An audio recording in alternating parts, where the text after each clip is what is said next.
Hi, my name is Mel, and Trump apparently shared a video of a Muslim school video that sparked a lot of safety fears in Minnesota. So he sparked widespread security concerns and public backlash after resharing a video of Muslim kindergartners, which I think there would be Australia's prep or foundation because our kindergarten are like 3 and 4 year olds, so I don't think that there might be 5 or 6 on his Truth Social account. The 14-second clip originally showed a June graduation live stream from Gateway STEM Academy, a public charter school in St. Paul, Minnesota. It featured several young girls, so like 5 or 6, wearing hijabs beneath their graduation caps.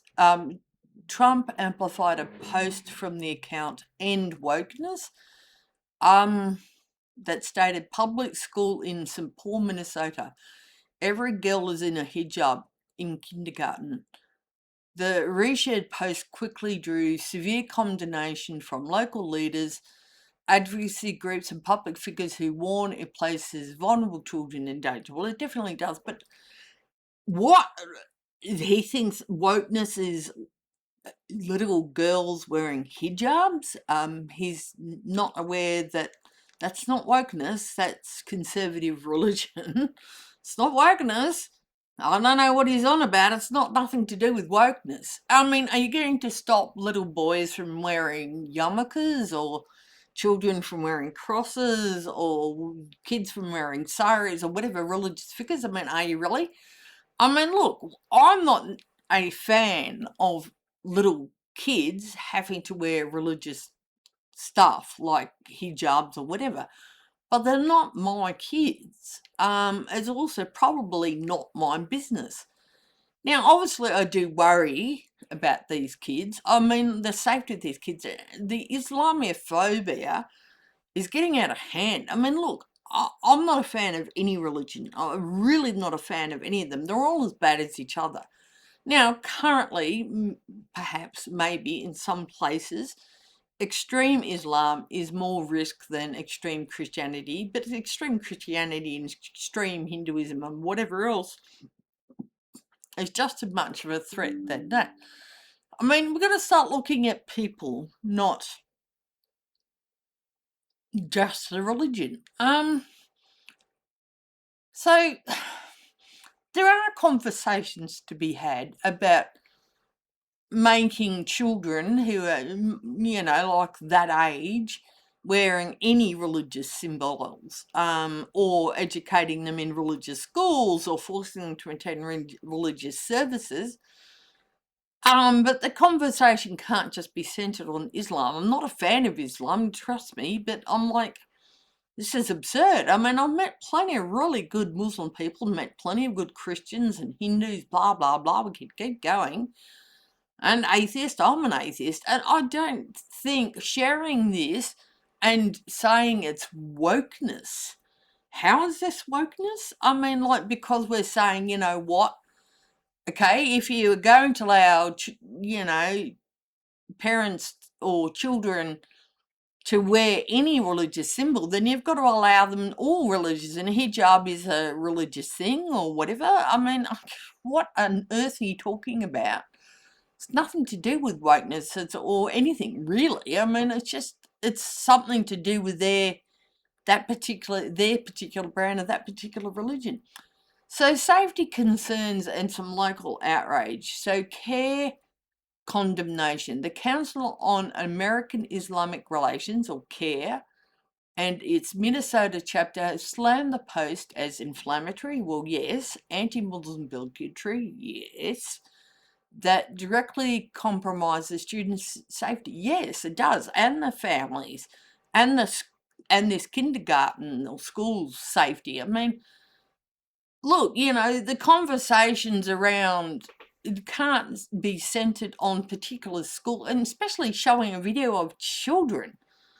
I mean, that's quite honestly disgusting, in my opinion.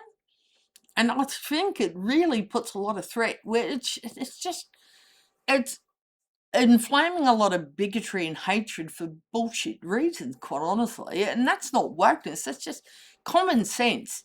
It's common sense. Heightened hostility. Community leaders have expressed deep worry that Trump's platform grants a green light to extremists. Extremists, yeah, well, it does, and they have acted and do act all the time based on the crap that he says. This follows a pattern of recent threats, including a Minnesota school bus fire and over 40 incidents of local mosque vandalism. Oh, seriously. Look, if it's not okay to vandalise a church, a temple, synagogue, shul, blah, blah, blah, blah, you name it, don't vandalise mosques. It's really not. It's not cool, and it's just stupid. Political backlash. Minnesota Governor Tim Walz criticised the post on excrement, accusing Trump of attacking a group of kindergarteners, and that is disgusting because of the clothes they wore to school. And I mean, look, yeah, that's basically what it comes down to. I mean, these are little children, that he has directly put under threat by a bunch of loons who can't stand that some people might dress their kids differently. Get the fuck over it. As in, don't fucking, it's not woke just to say, hey, we have to be, it's not like they're asking the kids to go to school naked.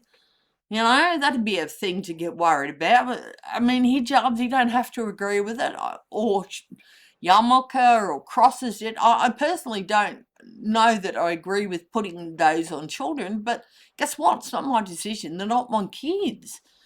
And look, in terms of that, I do have issues around it, but I'll support the parents' right to do it as long as if the child says no, they have to take no if it's reasonable. Public advocacy support. Children's educator, and YouTube personality Miss Rachel actively posted messages of solidarity to defend the kindergartners against online harassment. You're good for her. Good on her. Because, look, I would like to defend them too, because it's bullshit. Do not defend, do not bloody give children harassment, and don't give the parents harassment of the clothes they wear to school. I mean, you've got to be shitting me. Seriously. I mean, what are you, the goddamn fashion police? Get over it. This is just anti-Islamic hysteria. I mean, there are plenty of things to criticise religion about, and not just Islam, without going down the what the hell they bloody well wear. I mean, geez, The post aligns with the administrator's broader hardline focus on specific demographics. So they're very anti-Muslim and anti-Islam. In late 2025, Trump vocalised strong opposition to Somali immigration. Why? Who the fuck knows? And launched heavy federal crackdowns on regional entities. Local leaders maintained that public platforms to isolate minority school children underlines basic religious freedom. Well, yes, it does, and poses very real-world severe security risk. And yeah, that does too. So, I mean, what the hell? In my very humble opinion, who is from someone who probably knows not a great deal, I mean, Trump is a freaking dangerous loon, in my opinion. What the hell? I mean, don't attack children for what they wear to school. Good grief. If you're really that worried about what kids wear to school, introduce a school uniform or something. Bloody hell. I mean, Christ, what are we, the fashion police? This is just, it's bizarre. All right, and that's not being woke, it's common sense. Unless you're going to turn around, I get to say you don't get to wear what you wear because I personally, I'm an atheist or, Satanist or a humanist or whatever. It's against my particular beliefs. Do I get to say that? I mean, fucking hell.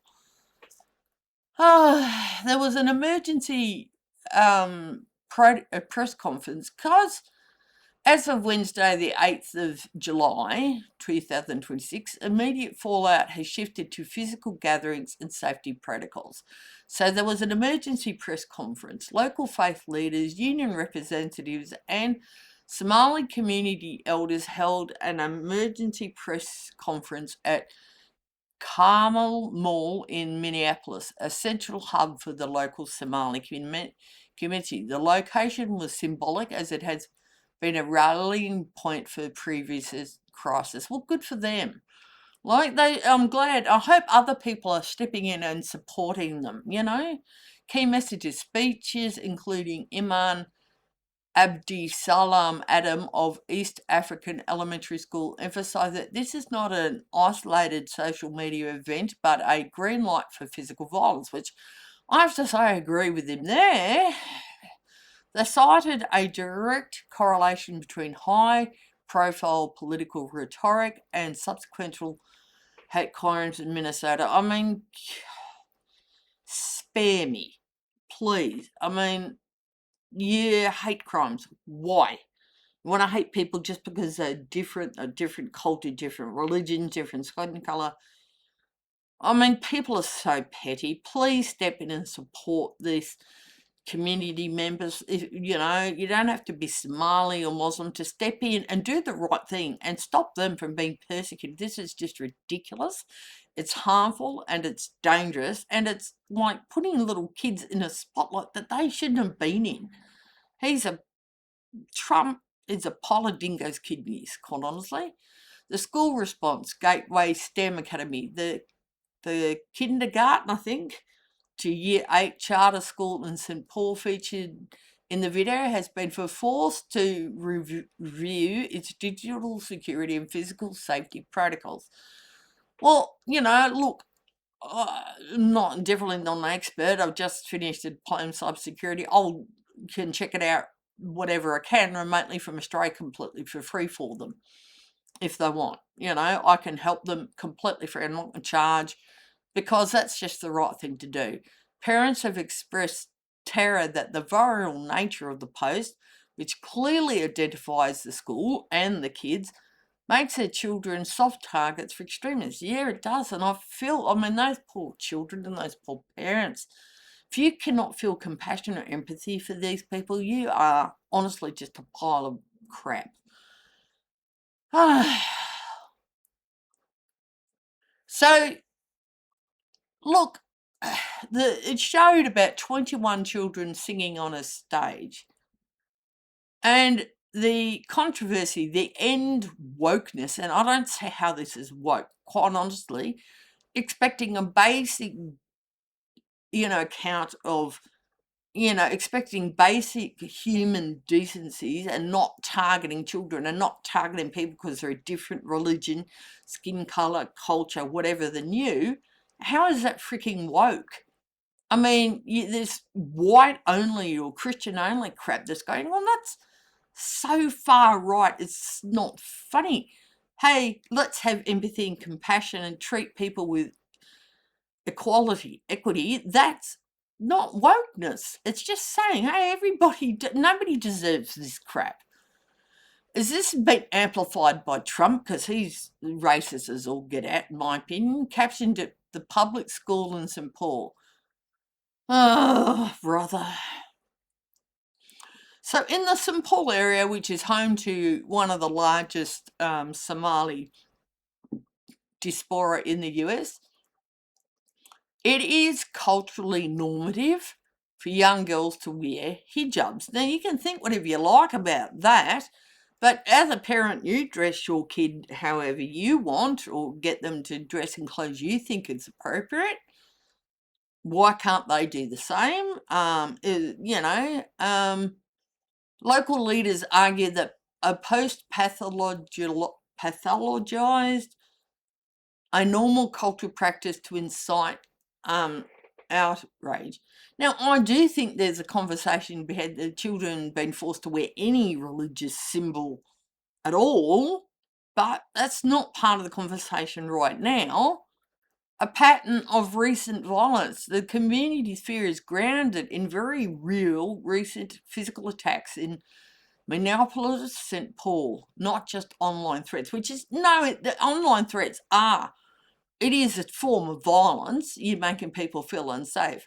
There's been school bus arson, mosque attacks, garbage rhetoric. I mean, they're still reeling from comments made by Trump in late 2025, where he reportedly referred to Somali immigrants as garbage, which is not helpful, and vowed to start deportations, specifically citing Minnesota's population. Now, if you don't want, this is crap. You know, they should not be made to feel this fear and this sort of level of action against them, right? I'm sick of the whole white bloody Christian nationalist crap that's been going through a lot of places. Really, it's, you know, it's not just Christian. A lot of this white nationalist or whites only, blah, blah, blah. I mean, honestly, get over it. It's bullshit. You know, I don't know how else to say it. So there's this federal fraud narrative. The Trump administration, who never tells the truth, in my opinion, has recently intensified a crackdown on alleged fraud within the Minnesota's social service programs, specifically child nutrition and housing, only because they don't want to have to pay out to help anybody. And they want to all getting rich by the billions while a lot of their people are going hungry, homeless, no energy. Local analysts argue the administration is just using these investigations to paint the entire Somali community as corrupt. Yeah, well, there. Waltz's position. Governor Tim Walz is in a precarious position. While he defended the students attacking a group of little kids, he faces immense pressure from the right, who are a bunch of dingo kidneys, who are linking cultural critique of the video to the criminal critique of the fraud investigations. Conservative critics are using the video to argue that assimilation is failing in Waltz's Minnesota. And why do we want assimilation again? You know, humanity is all different. Why do we want everyone to be the same? What's so bloody good about that? You know, seriously, what is so good about, I mean, assimilation, why on earth do you want that? Why, you know, are they there? Are they, you know, kids are going to school. A lot of them seem to be working. They're contributing to the tax base. They're going out and doing things in the community. I mean, how are they not doing what any other American does? Just because they look different, believe different, and maybe have different cultural practices, it doesn't mean that, like, why do you want them to be the same as you? I don't get it. I really don't. Well, assimilation's not something you want to be working towards. So with the 2026 midterms approaching, this is being weaponised to challenge Waltz's leadership, portraying his administration as overly permissive of un-American values. Oh, wow. Doxing fear, obviously, that's a big fear. The primary immediate fear is doxing, the malicious publication of private information. Yeah, well, that has been happening. The school's name is viral. There is a legitimate fear that teachers and specific families could be tracked, and I think there's some evidence they have been. Extremist mobilization. Security experts warn that the end wokeness repost serves as a signal to far-right militia groups active in the Midwest who may view the school as a symbolic target for demonstrations or harassment, which, look, there's just so many ways this is completely messed up, and how irresponsible, in my opinion, of Trump's to do it. It's bloody irresponsible, and because he's racist, he's sexist, he's a bigot, in my opinion. I mean, it's very clear. I mean, why do you want assimilation? I mean, America is the Native Americans' country. It was never the white person's country to start with. So what the frick are you? You got there and did a whole lot of horrible crap. And now you're having a go at people trying to get to another country out of probably war, civil unrest, disease, poverty, famine, pollution, going somewhere else to get like jobs, to get more opportunity, and enriching your company and enriching you. And you think that because they don't behave like you want them to, they've come to your country, so that makes them American. I mean, what are you talking about? It's not being woke to say that. That's just freaking common sense. I mean, I honestly starting to think that anyone on the far right, or you're all brain dead, or you're idiots, or you're nuts. I mean, what is it? I really do not know what else to say. Thanks. Bye.